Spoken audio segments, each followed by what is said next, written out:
Hi, I'm Neil, And I'm Dave. and we're here to answer your most frequently asked cannabis questions. We'll be doing this through a series of quick, digestible Q&As with some of the most important characters in the cannabis industry and the broader culture at large. Today, we're spending 420 seconds with Josip Zirdum. Josip, aka Joe LaGrasso, is a born entrepreneur and is the founder of Friendly Aussie Buds, otherwise known as FAB, which is Australia's leading cannabis culture publication.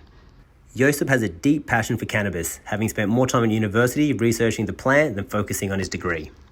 After a brief stint as a high school teacher, Josip realized his passion lay within web development. This led Josip on a path to starting his own digital agency called Creator Club and spends most of his time building amazing concepts to help his clients' business grow.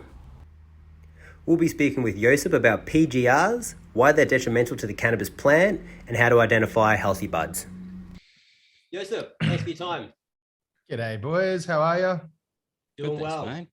So, mate, we hear a fair bit about the PGRs, often with the F word in front of it. Can we start by defining what PGR stands for? PGR stands for Plant Growth Regulator. Plant growth regulators are basically, I guess you could call them like bud boosters. A lot of growers, well, actually not a lot of growers, few small amount of growers use it to pump up their buds, basically getting them a little heavier, helping them finish off a little quicker and all of that. But there's some pretty shitty side effects that have happened, and we've created the brand Fuck PGR out of it. Basically because PGR cannabis is pretty much dog shit is how I would put it. It doesn't really get you high. And really what the PGRs are doing, they're pumping in the chemicals into the bud, and it causes the molecules in the bud to elongate rather than divide and expand. So basically, you're going to get these denser nugs that kind of just stop the production of terpenes and THC. Like when they elongate, you're just not going to get the terps coming through. So first thing to know if you're smoking PGR bud is, how does it smell? If you sniff it and there's no smell, well, that's not a good sign. That means it's either not being cured properly or there's a chance of PGR. And we all, well, not we all know, but a lot of us know that the smells of cannabis, the terpenes, are really where the high and the medical effects and just everything come from. So if you stop that, you're kind of just getting just nothing. Like there's nothing there. The way I look at PGR is it's the crack of cannabis, right? Like you're talking about like, this is like cracky shit. We've diluted it down so much, it's just rubbish. Interesting. And it's a hot topic at the moment. We hear a lot of people talking about it. You touched on one point there about the smell.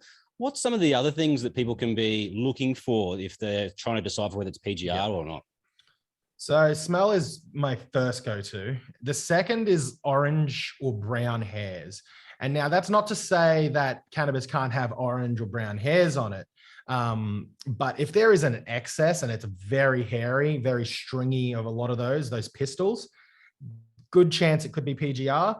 It's really about the density. Density is a big one. If it's really dense and you can't really break the nug and it kind of just doesn't feel like a flower anymore. I don't know how else to describe it. It's no longer pick apart, like say you've got a stem yay big, start pulling off little nugs, you know, that's how normal cannabis is. You can pull it apart. Most PGR, it's like you have to rip it, and then it's like you're ripping that little bud and it's just it's a circle. It just looks like filth. So smell, density, and the hairs are generally your telltale signs. How prevalent would you say PGRs are in the black market and also in the medical market? Is that something that you would have a finger on? Yeah. I mean, it's hard to comment now. I've been a medicinal patient for 2 years. So I'm not seeing the black market as much. I see it here and there. Like I've got friends that are in that space, and it still definitely exists. Since we put out the article about PGRs in Australia, we've had, I don't know, 270, 80,000 views of it. And a lot, probably 80% of that was in Australia. So a lot of that transferred out. People now know what it is. So I did notice after that article, and it took a while to notice, but a lot of people started questioning whether their bud was PGR or not and saying it if it was.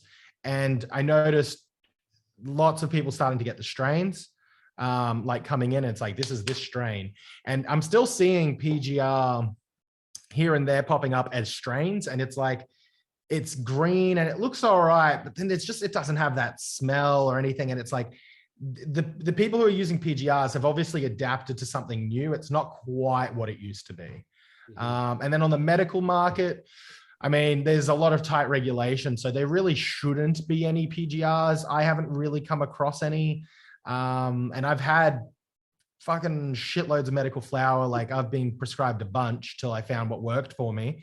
And most of it was all pretty good. Couple things that were inconsistent, but I don't think I've felt any PGR tendencies. Yeah. Yeah, okay then. So, I mean, across both the medical and the illicit market, nutrients are obviously an important part of the growing process. So what's the difference between non-PGR nutrients and those that are considered PGR? That's a hard one because the people who are using PGRs might not list them on their bottles, but there's definitely a few that you can look out for straight away. The main one that we all kind of know about is it's called paclobutrazol. I can't say that properly. I just call it PBZ. That's often in there. And it's like, if you look for any chemicals that are saying like bud booster, super bud, rock juice, rock this, like, you know, anything like that, don't fucking buy it. There's a few other ones, daminozide or ALAR, and then there's a few other things. If you look on the Friendly Aussie Bud site, we've listed them out and we've listed a couple products as well that we know has PGR. But by and large, you kind of just want to grab your traditional AB nutrients and your boosters and stuff want to be just more of like phosphorus and just general things. Look into just general hydroponic growing and just avoid anything that is actually known as a PGR. There are natural PGRs, to be honest, and I don't know too much about them, but they exist and are not so toxic for you. Mm-hmm.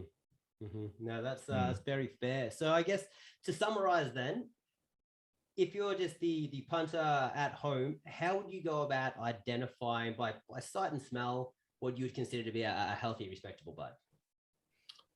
You know, you want it to be quite frosty. You want a lot of trichomes on it. So that's your little crystals, that sort of thing. If you're taking a photo of it and you have the flash on, it should kind of shine back at you a little bit. That's normally pretty good cannabis. The smell, you know, the smellier it is, the better it is. Like if it can smell out of room, you probably got some good weed on your hands there. Other things to kind of look for. I mean, price is a bit of an indicator.